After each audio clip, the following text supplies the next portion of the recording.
पहुर कसबे येथील फरशी पुलास पडले भले मोठे भगदाड। पहुर कसबे ग्रुप ग्रामपंचायतीने त्वरित काँक्रिटीकरण करून रस्ता पूर्ववत करण्याची मागणी।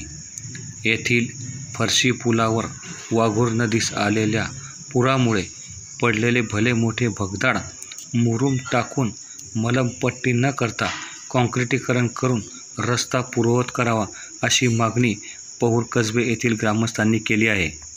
पहुर कसबे लेलेनगरकडून बस स्थानकाकडे जाणाऱ्या मधल्या मार्गावर वाघूर नदीवर उभारण्यात आलेल्या फरशी पुलावर भगदाड पडल्याने येणाऱ्या जाणाऱ्यांचा व ग्रामस्थांना त्रास सहन करावा लागत आहे। काँक्रिटीकरण करून भगदाड कायमस्वरूपी बुजावे व ही मोठी समस्या कायमस्वरूपी दूर करावी अशी मागणी संतप्त ग्रामस्थांनी केली आहे।